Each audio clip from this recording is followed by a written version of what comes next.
Hello student, welcome to the YouTube channel of Lalbagh Girls College. This is Noor ma'am and today I am going to read chapter 2 for class 7 Hatim ताई।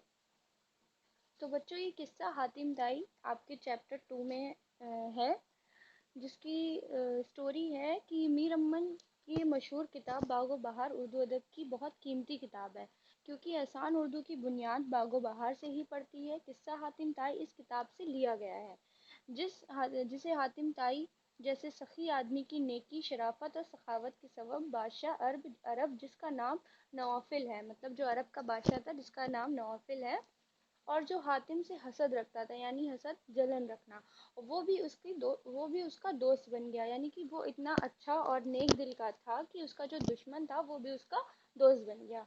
नौफिल बादशाह हातिम की शोहरत से जलता था। उसने हातिम को तबाह बर्बाद करने के लिए कई बार इस पर हमले किए। हातिम इस लड़ाई की तबाही से लोगों को बचाने के लिए एक पहाड़ की कोह में जा छुपा।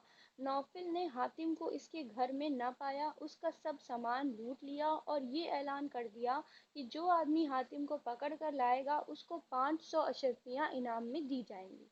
ये बात सुनकर बहुत से लोग उसको ढूंढने लगे। इत्तेफाक जिस गार में हातिम छिपा हुआ था, एक बूढ़ा और बुढ़िया लकड़ियां तोड़ रहे थे और आपस में जिक्र भी कर रहे थे कि हातिम अगर इनके हाथ लग जाए तो वो 500 अशर्फियाँ पा सकते हैं। हातिम ये सुन रहा था।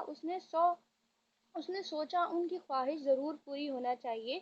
अपनी जान की परवाह ना करते हुए वो गार से बाहर आया और उनसे कहा कि मैं हातिम हूँ, मुझे तुम बादशाह के पास ले चलो और अपने दिल की तमन्ना पूरी कर लो। बुढ़िया ये देखकर हैरान हो गई, लेकिन हातिम को पैसे के लालच में ले जाने के लिए तैयार ना हुआ। इसी बीच इसी बीच में कुछ लोग आए और उन्होंने हातिम को पहचान लिया और पकड़कर बादशाह के पास ले गए ताकि इनाम हासिल करें। बुढ़िया पीछे पीछे चली गई। बादशाह के सामने इन लोगों ने अपनी अपनी बहादुरी की डींगे मारी, यानी बहुत बड़ाइयाँ की, और बादशाह से अशर्फियाँ तलब करने लगे। हातिम ने बादशाह से कहा, इस बूढ़े ने मुझे पकड़ा है, इसको इनाम मिलना चाहिए। नौफिल ने बूढ़े से असलियत जाननी चाही तो बूढ़े ने पूरी कहानी सुनाई और बताया कि हातिम खुद चला आया था ताकि अपनी जान खतरे में डालकर मेरी मदद कर सके। बादशाह ने बूढ़े को इनाम दिया और उन झूठों को वो जो वहाँ डींगे मार रहे थे खूब पिटवाया, और हातिम की जवामर्दी और इंसानियत से बेहद मुतासिर हुआ। उसने हातिम को इज्जत से अपने पास बिठाया और उसकी सारी दौलत और मकान व जायदाद उसे लौटा दी। तो बच्चों हमें इस स्टोरी से ये मतलब शिक्षा मिलती है कि एक हातिम ताई जो उसका दुश्मन होता है बादशाह नौफिल, और वो उसकी अच्छाई की वजह से उसका दोस्त बन जाता है, क्योंकि पहले तो वो उससे जलता होता है, लेकिन जब उसकी अच्छाई उसके सामने आती है तो वो भी उसका फ्रेंड बन जाता है। इसलिए हमें क्या करना चाहिए, हमेशा अच्छी चीज़ें करनी चाहिए, अच्छे काम करने चाहिए, अपनी अच्छाई नहीं छोड़नी चाहिए, ताकि बाकी लोग भी हमसे सीख सकें और अच्छी राह पर ही चल सकें।